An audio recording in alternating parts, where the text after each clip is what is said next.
Bienvenue. Good evening and welcome. Mon nom est Ingrid Bachmann, je suis professeure dans le département des arts plastiques à l'Université Concordia. Et c'est avec grand plaisir que je vous souhaite la bienvenue à notre événement dans la série d'artistes invités Conversation en art contemporain.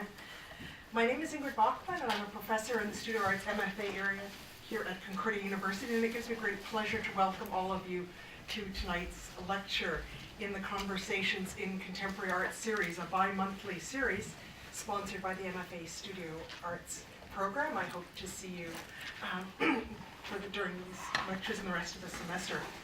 It gives me a really great pleasure to introduce Elisabeth Belliveau, an artist who I've known for many years, whose work I followed, who is a graduate of the MFA here at Concordia. And I'm going to keep my introduction really brief so that you can hear her speak about her own work. Elisabeth Belliveau is an interdisciplinary artist, and she works across many, many fields. She's a published writer, an accomplished writer as well. She works in writing, drawing, stop motion, animation. She's published and has exhibited her work internationally and across North America, and has attended numerous residencies, including the Banff Centre, Women's Studio Workshop New York, the National Film Board of Canada. She was also the recipient of the Brucebo Scholarship, among others. And she completed her BFA at the Alberta College of Art and Design and Sculpture and MFA at Concordia here in Fibers. And she's also currently a colleague, which is really delightful, teaching in the ArtX department. So please join me in giving Elisabeth Belliveau a really warm welcome.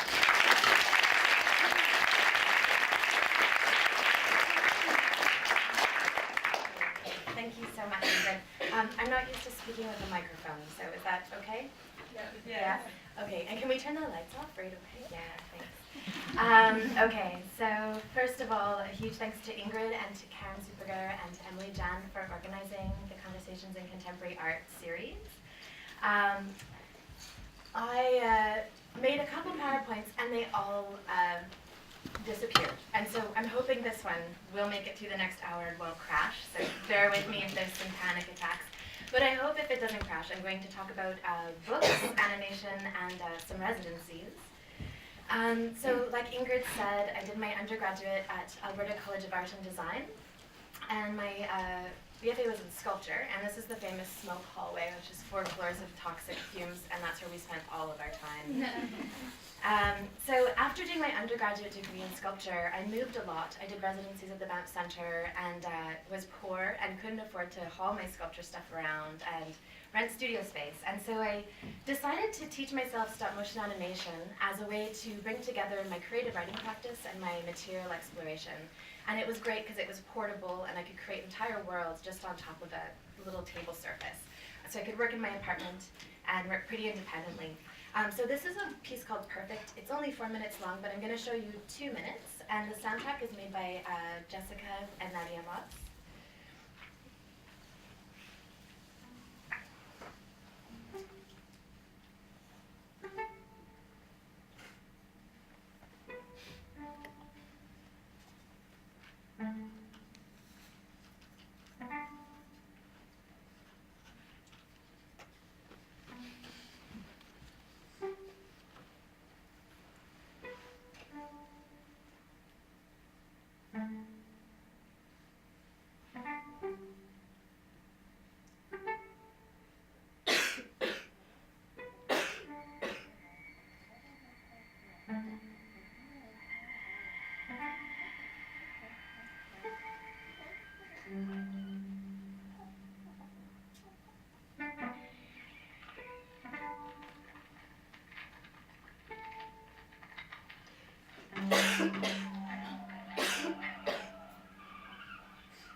a little clip from that. After that work, I did a few more stop-motion animations and submitted them to film festivals, and eventually had this great opportunity to go to the I'm not at the microphone. Had this great opportunity to go to the National Film Board in Montreal to participate in their Hothouse program. And it's a program made for new animators, and you don't necessarily need to have animation experience. They do a call every year, usually in December, and I really recommend checking it out. All the previous Hothouse animations are online. For me, I made a very short piece. They only require a 1-minute animation, and their style is very, well, for me it didn't work. I'm a really intuitive animator, and I don't storyboard, and so that experience taught me a lot, but it also taught me that I work in a really different way. And so as soon as I was done the project for them, I kind of made a second piece for myself using their studios. So this is called For All Things Possible. It's 2.5 minutes, and the song is by Ray Spoon. So I'll play this one quickly.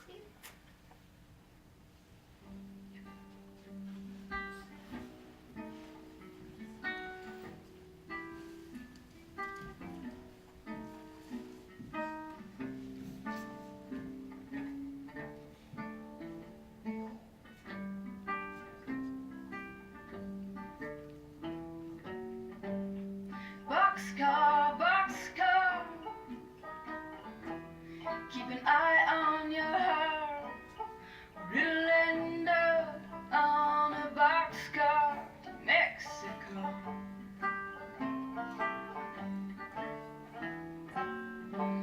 Steam power,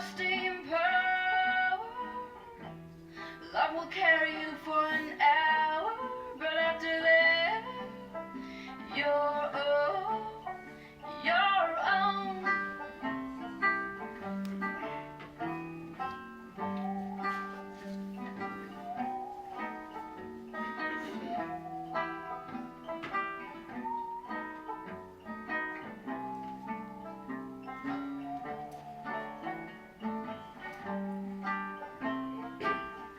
They say I've got no devotion, knee deep in the ocean.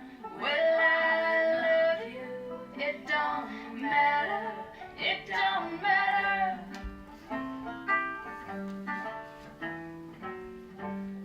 Devotion, devotion, the highway, and so I hold it to instead of you.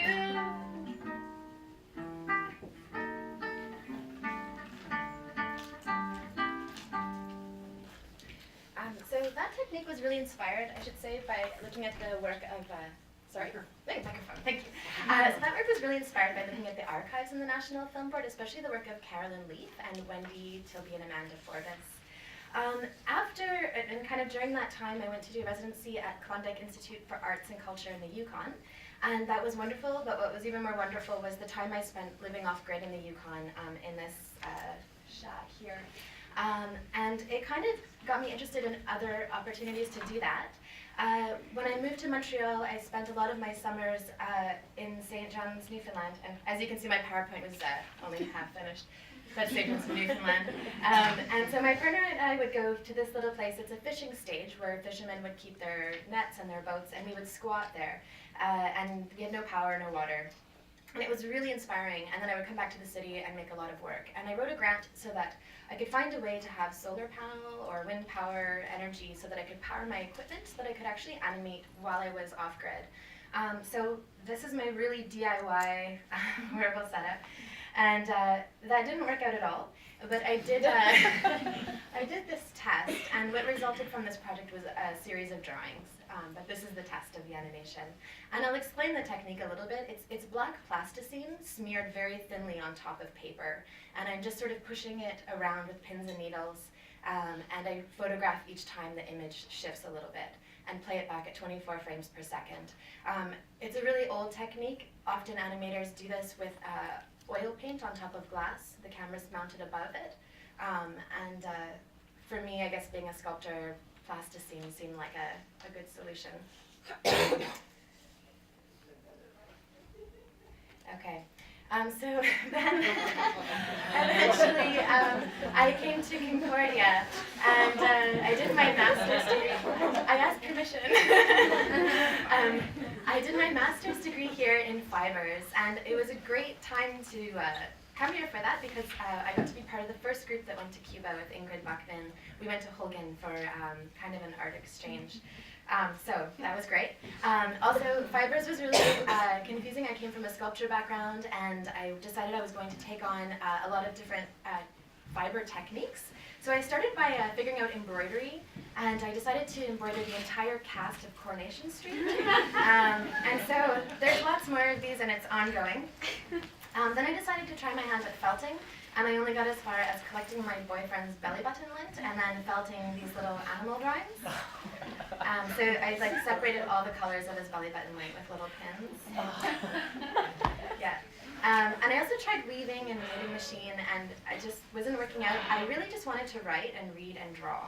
And I was really interested in animals. So I made all these drawings on graph paper with mechanical pencils of animals. And I also worked a little bit at Subtella, that's a studio, an intelligent textile studio in Hexagram with Barbara Lane. And I learned a little bit about soft switch electronics and textiles, and for me it just wasn't a very good fit. So really the only way I ever applied it to my own practice was this drawing with this really dumb button, and then you push the button and the LED goes on and off. And the text says graduate school was okay. So by the end I was kind of confused, and I guess the end of I wonder if I have my, oh, I don't have my quotes, okay. Anyway, so by the end of it I was really interested in stories and women's stories. And I was interested in reading the biography and the diaries of these women. So Gertrude Stein, Beatrix Potter, Virginia Woolf, Edith Wharton, Emily Carr, Elizabeth Barrett Browning, and Emily Dickinson. And I found a lot of things in common. I was attracted to their work. I was also attracted to their sort of radical lifestyles for their times. They were really unconventional women. Most of them never married and never had children. And I was interested in understanding more about their work, especially through their diaries. So that research started, and I did a lot of writing to their work. And then I decided for my thesis to look at stories that were a bit closer to home, and I decided to spend time with my grandmothers, and through them learn about my great-grandmothers and figure out their stories. So because my PowerPoint crashed, I have to kind of go back and forth for these videos. But oh, this guy's still going. Okay, so I'm going to show you about half of Margaret's Mountain, and this is my thesis animation. It's 13 minutes long, and I really hate endings, so I'm just going to show like half.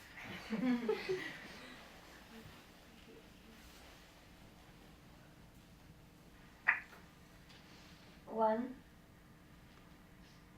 2, 3, 4, go.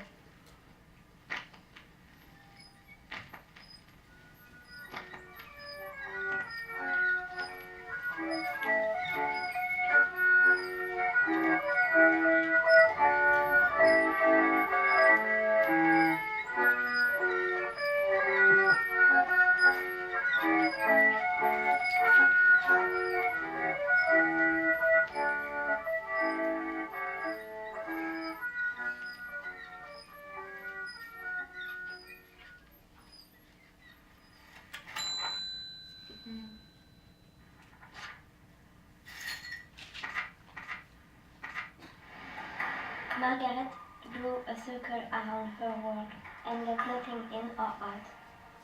A mountain marks the middle of a city in her memory. Here, Leonard Cohen's tears make the seasons change. He is crying for poetry because it goes away from us. Poetry needs time and love, and we are nervous about both.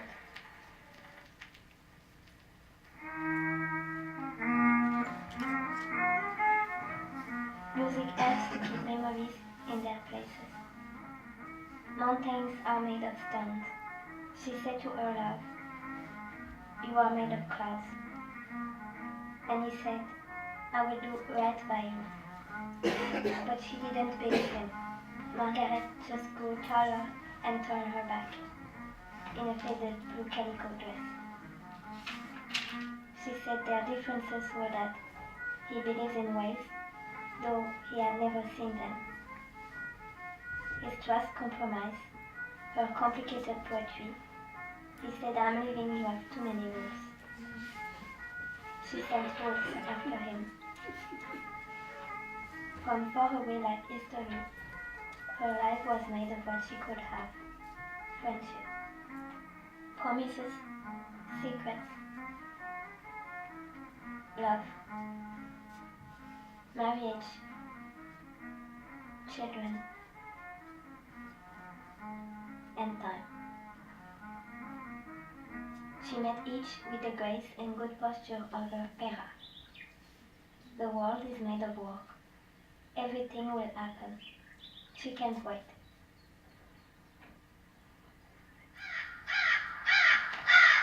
Ravens repeat what you tell them, so that you can understand your own mind. She said, go on, go to love. This is no more a secret. It is 2 ways to remember. He is full of promise, and she is impatient. She read poetry until she was 24 and got sore hips. Rules.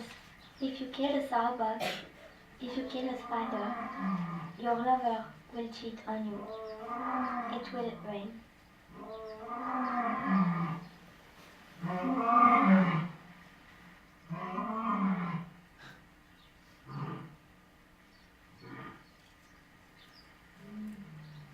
Now, look at the sky. There are moths in your hair, beating their powdered wings softly.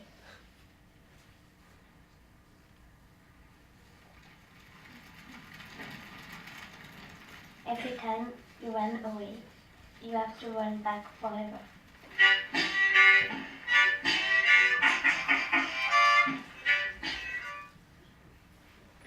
When Margaret listens to Bob Dylan, she becomes clairvoyant. She sees clearly that her romantic heroes are fiercely independent, that they have held her heart and left it. They are ship and island both, promising against each other, conspiring to cause hope. Margaret's heart is full screen.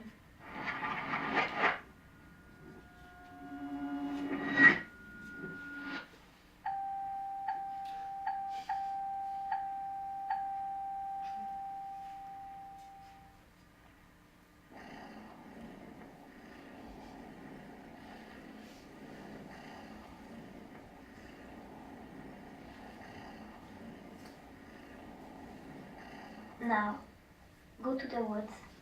Myths and mountains move under your skin. Margaret prays, organizing the imagination dividing magic and fear. I believe in the animals. I am trying to be good. All I want is to close the space between two things that are afraid.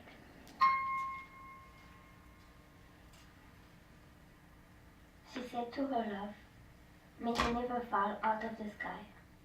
May you never feel the shifting weight of her heart. Dear island, you are a ghost.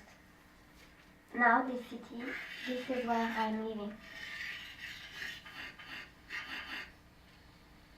Imagination and longings. This must stop, she said. Because your life is going on. I stare at the house plants, practicing telepathy. Clairvoyance sounds so virtuous.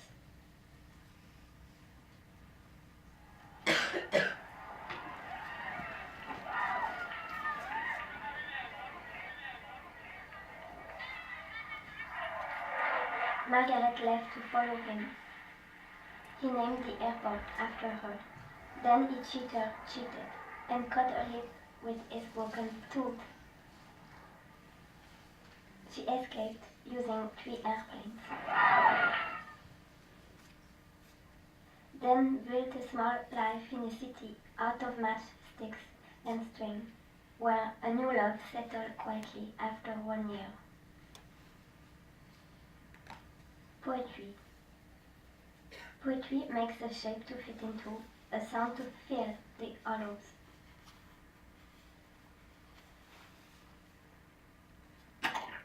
a Monday in April, their love left the house like the closing of a storm.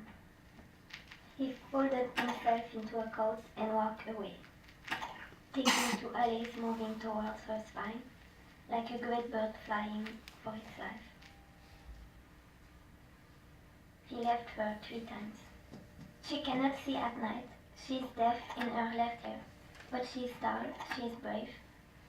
Margaret opens her mouth and her body screams 15 years of longing and loss and love.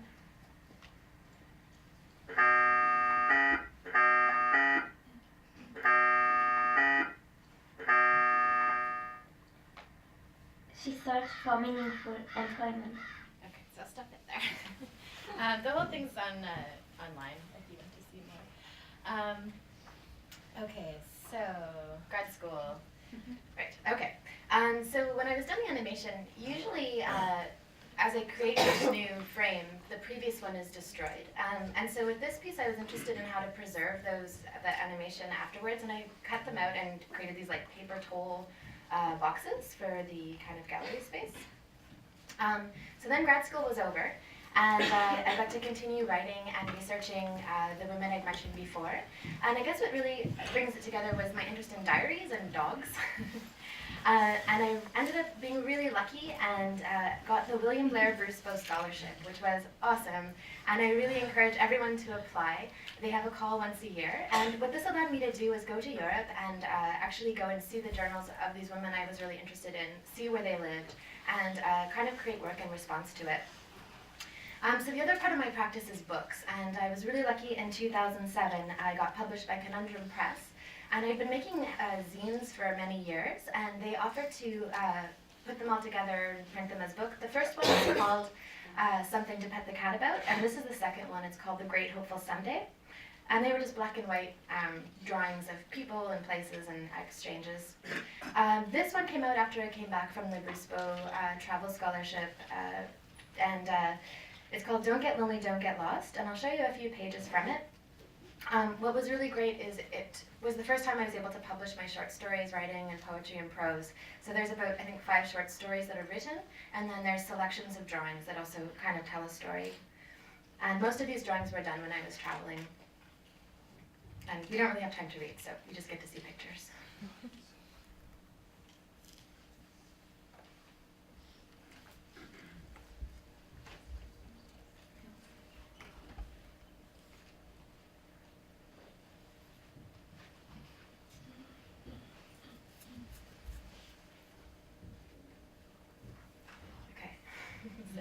Because my PowerPoint crashed, I'm going to have to do it in 2 parts. Okay, so I'm going to get back to books in a second, but I want to detour a little bit over to this other residency that I got to do as part of Fogo Island. Some of you may have heard of this project. Zita Cobb, who's one of the wealthiest women in Canada, was born on Fogo Island. The island was being threatened with resettlement, and Zita decided to invest her money in building arts and culture on the island, starting an artist residency and building a really incredible hotel. And so it was going to help kind of employ the local people, bring visitors to the island, and keep it from being resettled. So I was invited as part of the first research group, and my job was to look at local craft traditions and figure out how I could collaborate with local people to develop applications from their traditional skills towards contemporary furniture that would end up to furnish the hotel and the artist residencies. So I was super lucky to meet and have tea with lots of people, learn how to make fishnets. I got to hang out with the craft guild, the Wind and Waves, and learn about their patterns for quilt making and rug hooking. And rug hooking really, that stole my heart. I love rug hooking. So I got really into it, and I decided to try my hand at rug hooking and think of ways that we could, apply what they knew, and I decided to look at the forms on the island and make hooked rug shapes after the islands, and also to look at textures and colors from the island itself and copy those into the rugs as well. I also got really interested, and I'm always interested in storytelling, and I found these beautiful songs by Chris Cobb, who's from the island, and he sings these beautiful songs about everyday life, and one of the songs that really touched me is this one, and he talks about the food rations that the sailors, fishermen would get in exchange for their salt cod. And so in the song he describes they would get cocoa and black molasses, a pound of Indian ale, a pound of pig, a pound of beans. And so I took those as kind of my color palette to make a rug design and kind of figure out the ratios of color. And also just following traditional patterns from the island and really trying to get a sense of how, I guess, what they call outport aesthetics for textiles in that place. So I met wonderful people, again, just sort of photographing, documenting all the patterns, and amazing work. And then I made this little book. It's a silkscreen book that's a collection of hooked mat designs from Newfoundland. Well, really just Fogo. So I got invited back 2 more times. The third and last time was to do research on seals and stories about seals. And it was lucky I got to see icebergs, and I got to learn how to fish for cod and how to traditionally prepare salt cod. So all of those things kind of fueled this research that they've been inviting artists to come and do. Also, it was really great to explore natural dyeing and also take their lead in the way that they repurpose everything and they work with what's at hand. And that's something that's really important to my practice, is sort of a do-it-yourself resourcefulness that I really admire that was there. And this is sort of another example of just knitting into wood, thinking about furniture applications for the traditional textiles on the island, and learning about their secret berry patches. Okay, so I'm going to get into that. And so back to books and residencies. Ingrid mentioned the Women's Studio Workshop in New York. It's a really great residency, and it's actually open to women and men, even though it's called the Women's Studio Workshop. It's over 30 years old. It was started by 5 women after they finished grad school, and they still all work there. So they invite artists to work in this beautiful building and live in this beautiful building in the woods, about 2 hours, 3 hours north of New York City. They have an art farm in the back where they harvest plant fibers to pulp and make their own paper. So here's their amazing outdoor facilities and indoor paper making facilities. And they have an enormous print shop. So I was invited there to make an artist book, and they are the biggest publisher of artist handmade books in North America. And I'd never actually bound a book. I have books published, but I had no idea what went into actually binding a book. So it was a great experience. And silk screening. So I also had to silk screen, I think, 100 of each spread for the book. This took about 3 months, and I had 2 interns working with me full-time who were amazing. After all the silk screens were done, we learned how to prep every spread, cut the pages, poke the holes, tape in all the books, case the books into the covers. And then again, at the end, by the time we finished binding all the books, we had about 70. And they have really high quality standards because fancy art libraries at Ivy League schools in America buy their books from them. So out of the 70 that we bound, only 45 made the edition, which was heartbreaking. Okay, and this is partly why. The spines even are just beautifully stitched. This is a herringbone stitch, and it gets covered over by the actual book casing. This is the finished book, so it's a hardcover, silk-screened cover. And I learned fancy things like making a French groove and including headbands. It was really fun. And here's a few pages from inside the book.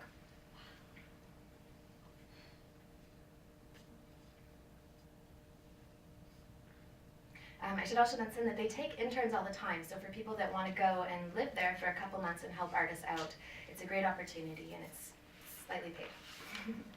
And then for artists that want to apply to go there and make books, it's a really great funded and really amazing people. So after that, I continued to work with image and text and some textile as well, and I was living in upstate New York at that point. This is a piece from a show I had in Rosendale. After that, I had a show. This is from a show at Ace Art in Winnipeg, and it's called Natural Disasters, Pets and Other Stories, and it was a 2-person show that I had with Jessica McCormick. And at this point, I started to think about how to show my drawings, sketchbooks, and I kind of started doing these like exploded sketchbook installations with objects. Here's a detail. And then, most recently, the last show I had was at AKA in Saskatoon, and it was a solo show. And at that point, I'd been traveling a lot, and I started to think about like video diaries. I'm always kind of working, yeah.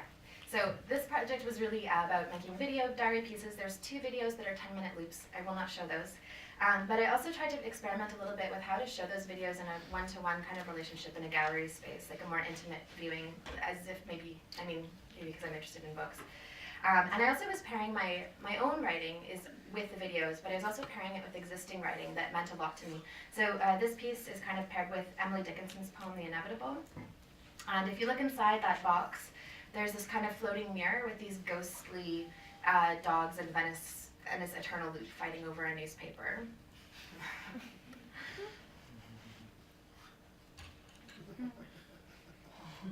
And then on another wall, I went to Bologna several times, and it's a place that's really important to my practice now. It's one of the oldest medical universities in the world, and they have this incredible collection of skulls. And so I started to do a lot of watercolor studies of the skulls, and I got really interested in Memento Mori, Vanitas. It's an incredibly medieval city. So these are some of the watercolor studies I did there. And also, I was interested still in textiles, and I'll get back into that again, but copying lace patterns, mosaic tile floor patterns, and I'll give you a little detail of that. So here's some of the skulls. And again, the poem that was kind of paired with that work was Robert Browning's Meeting at Night. And in other shows where I've shown the skull drawings, the shows are usually called The Grey Sea and The Long Black Land. And that kind of dumb DVD player that was hanging on the wall, it's like the Grim Reaper in Rome. And it's a loop also. All my new work loops, it never ends. And so basically the Grim Reaper is going to point in a second. Bucket. And it says you. And then it keeps looping, and in the next loop it says me. So it just goes like you, me. Okay, so here's more of the show. So again, kind of doing these exploded sketchbooks on the wall. Up here you can see there's these pink cones, and then there's these strings with pearls that kind of rain down from them. On another wall, there's a drawing of Rihanna, and these handmade marshmallows. And this is sort of a bigger picture of like just kind of dumb technology with these video diaries that are really depressing, playing with that. Okay, so then Alberta Biennial. I moved to Northern Alberta to teach, and was like so warmly greeted by the art community there and invited to be part of the Alberta Biennial. So I made an animation called Go So We May See. And again, I'm using that block plasticine technique, spreading it thin on paper and shooting frame by frame. Here's some details of the drawing, and just to give you a sense of the scale, and they're really small sometimes, and I'm just moving them with little pins. I had no studio, so I was working in my office. And the film is built from quoting these 6 films. I was really interested in looking at walking cycles, partly because I'm self-taught. I'm kind of going back now to the beginning. I never learned how to animate or do a walking cycle. So now I'm teaching myself to do it, and I thought I'd pick walking cycles from these 6 films that show a kind of transformation of the female lead character, either spiritually or physically. And I wanted to see what would happen in that walking cycle if I focused on it. So I'll play you, again, it's a loop, so I'll just play you a couple minutes.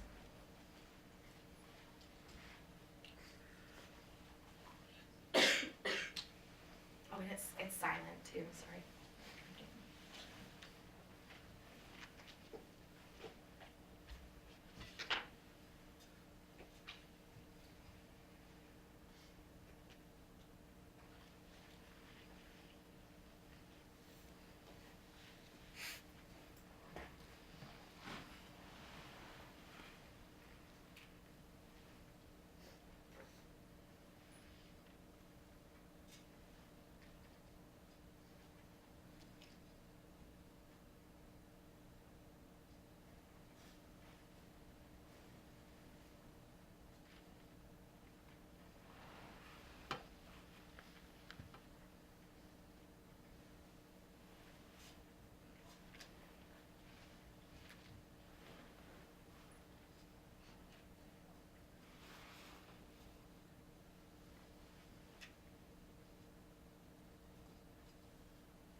So the title, Go Sui Mesi, is taken from a poem by Sappho that was translated by Anne Carson in her book, If Not Winter, Fragments of Sappho, which I highly recommend picking up. It's one of my favorite books ever.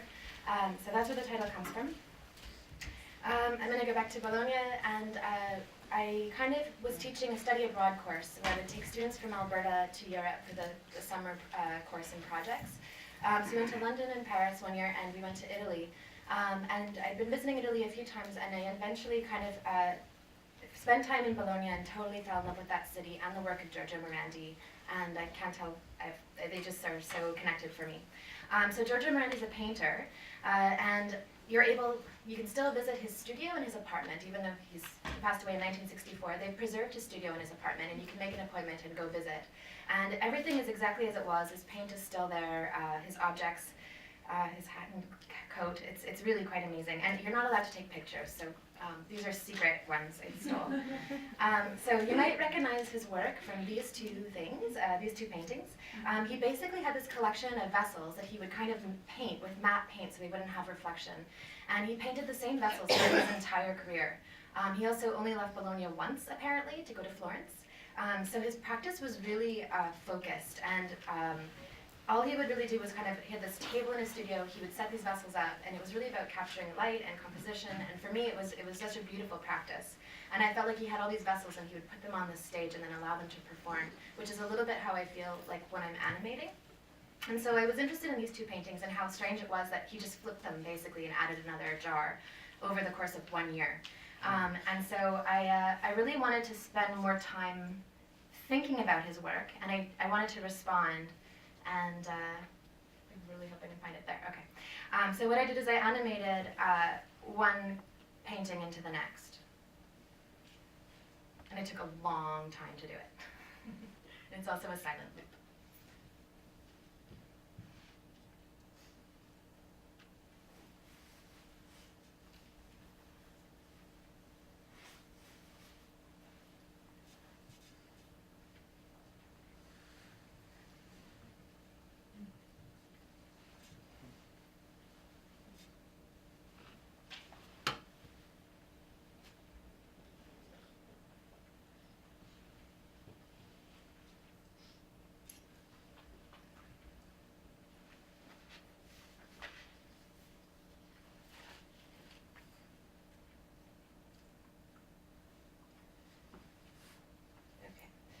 So that just goes on and on. And I will back here. So right now, I guess, as I'll talk about what I'm doing now, is making a new graphic novel. And because my PowerPoint crashed, this is like a really weird backup. What is supposed to be on here is that disclaimer that all of the people, places, and businesses in this graphic novel are like totally not real, and it's just coincidence that they might look like people that I know. So it's totally fiction. Anyway, it's called 1 Year in America, and it's coming out in September. It's 150 pages. And it's the first time I really tried to tackle graphic novels. I made zines, I made drawings, they accidentally became graphic novels, but this time I set out to really create a narrative and do a graphic novel with black and white, gray wash painting and cells, the whole thing. So this is what I'm doing right now. 1 Year in America starts, I guess, by looking at just kind of, well, I guess the publisher says it starts by like a loss of innocence because I found out that Katerina Witt posed for Playboy. But that's really just like the first page.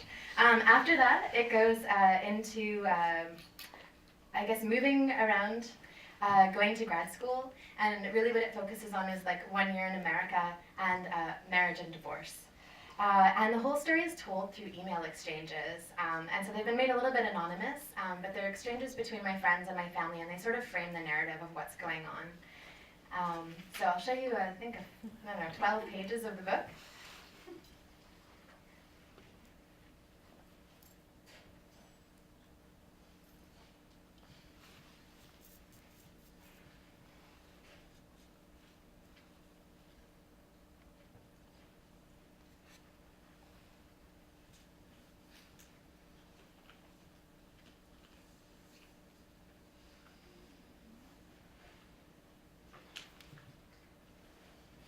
It also has a few chapters on going to Europe. And again, patterns keep coming up in my work. I'll talk about that again in a second. It's also a really fun experience to teach a whole bunch of young women art students about art history in the Louvre. And so I have a whole chapter called Boobs.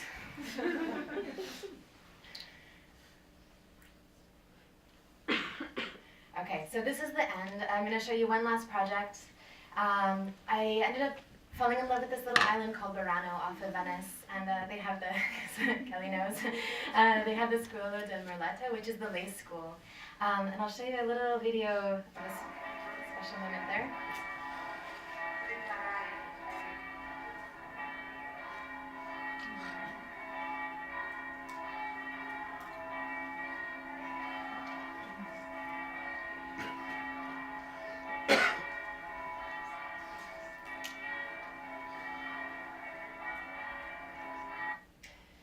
So this is a little school.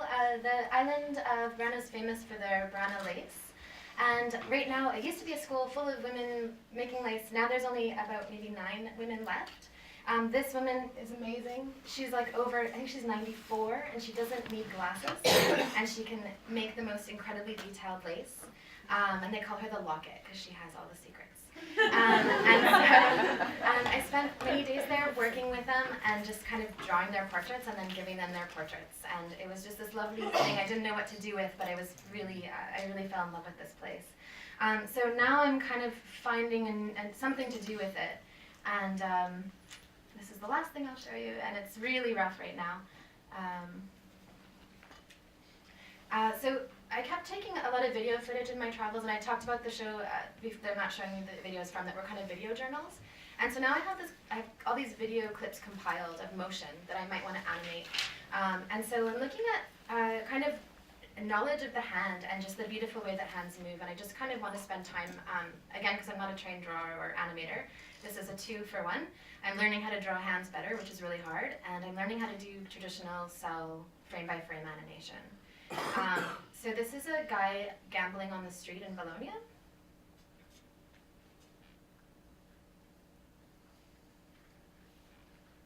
My hand pops in because it hasn't been edited yet.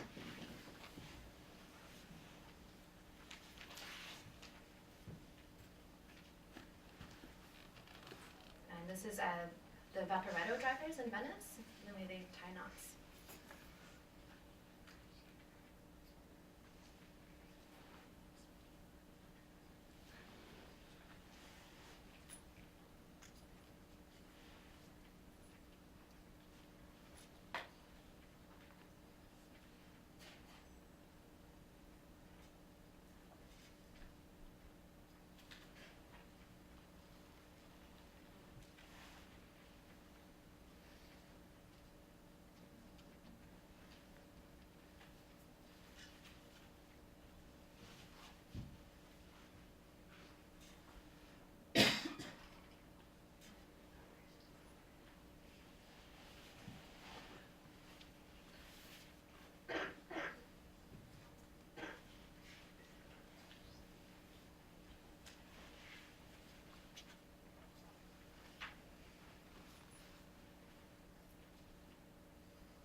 So that's ongoing, and I'm still figuring it out, but that's kind of the rough test. And then there's one more thing I just want to end with. So I guess in grad school, one of the best things was I had a lot of really good suggestions. Ingrid was my advisor. So she kind of pointed me in the right direction of text to read. And one that was really important for me was Donna Haraway's book, Companion Species Manifesto. And it really helped me to understand my interest maybe in storytelling and animals and feminism. And so even though my practice kind of goes all over the place, I've used these 3 quotes to frame it and kind of help me feel grounded in what means something to me in the work I'm doing. So these are her 3 quotes on fiction, feminism, and hope. So on fiction, it is prone to failing, but also liable to show us something we do not yet know to be true. On feminism, feminist inquiry is about understanding how things work, who is in action, what might be possible, and how worldly actors might somehow be accountable to and love each other less violently. And on hope, stories are much bigger than ideologies, and that is our hope. So, I think that is it. Is that good? All right.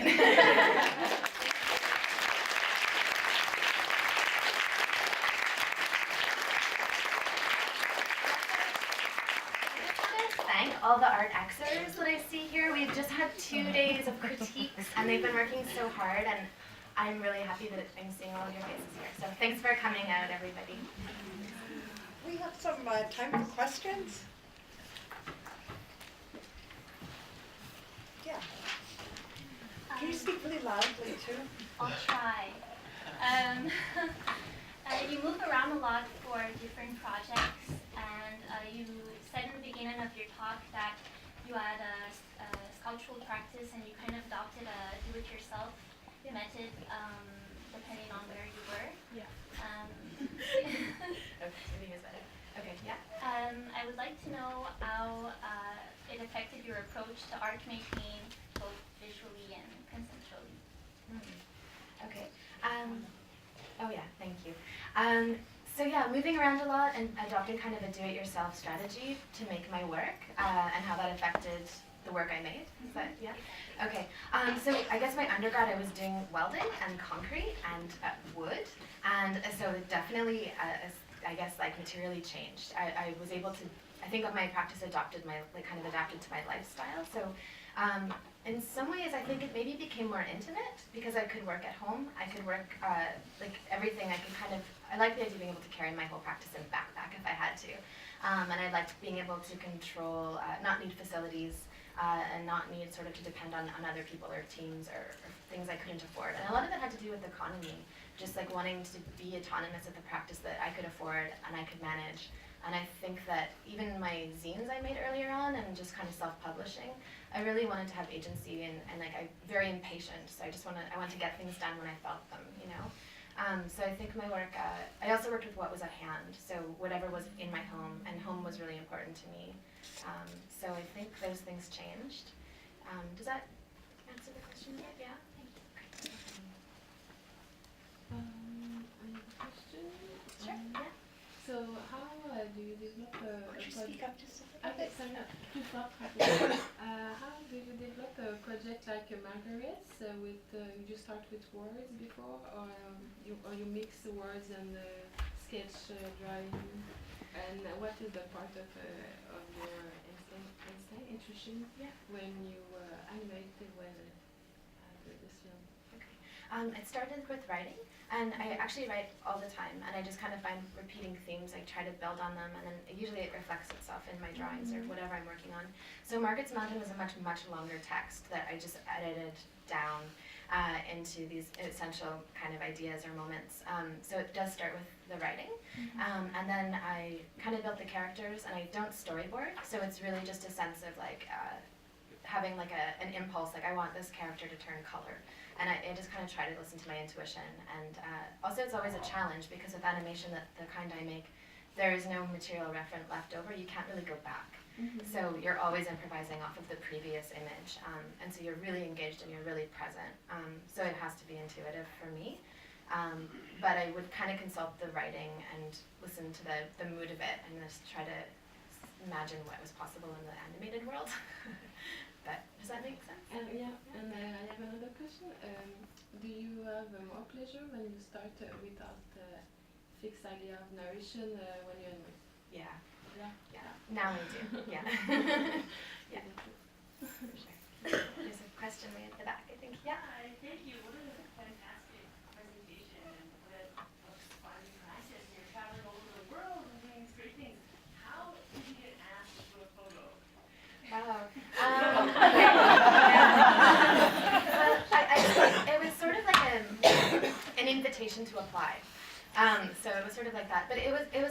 because of, I was squatting in that stage in the harbor of St. John's for a few summers, and my partner at the time was also in the arts.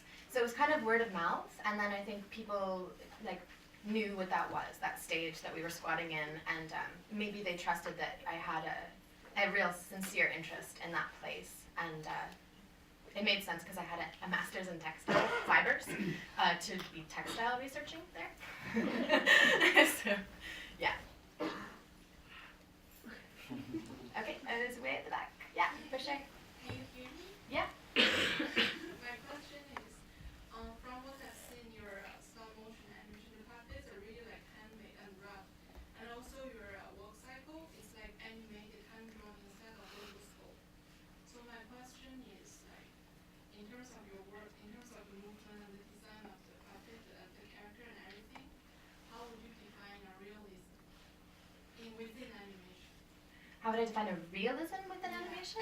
Because your thing is like you kept the handmade quality, Yeah. but at the same time you need to present something that people can understand it. Sure.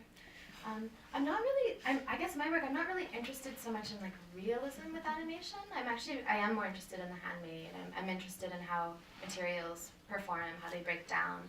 And I kind of like that things aren't totally realistic. I'm not really aiming for that, I don't think. Am I answering your question? Oh, Right? no. Or, okay. Okay. Okay, for example, like the film Paranormal, the puppets were printed by the 3D printer, and then they look just so like too real, and then it's Oh. not moving. Oh, okay. But you kept the handmade quality. Yeah. So how would you find the balance between like the handmade, the roughness, and then the realistic, the storytelling, and then also the movement?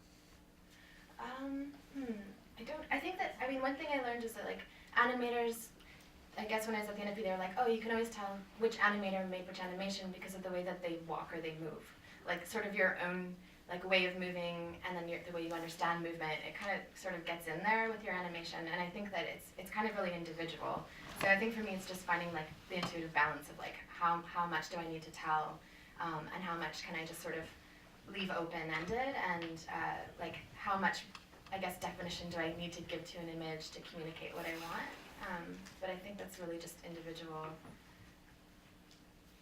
I don't know, does that answer that question? Sorry. Yes, another one, maybe there. Yeah.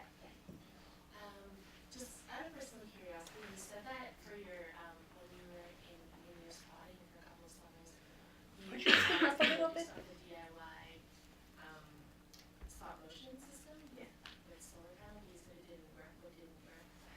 Well, actually, I had help in the. Could you repeat the question? Sure. Okay, so she was asking about when I was squatting in Newfoundland about the DIY setup for the solar panel to animate with, and she was wondering what didn't work. And actually, the solar panel and the car battery thing, it did work. The problem was that it could only power things for a couple hours at a time, and for me to kind of get into a rhythm of animating, I needed more than a couple hours. And also the stage, like that shack, also kind of moved a lot, and there was like, like weather coming through the walls and stuff, and so it was like just not, it wasn't it was just challenging, it just ended up being a good experiment, but lent itself better to drawing. Yeah. Any other questions? Maybe at this point, we're having a reception on the 4th floor. You're welcome to join us. I'd like to take this opportunity to thank Elisabeth for a really wonderful talk, a very generous talk. Thank you so much.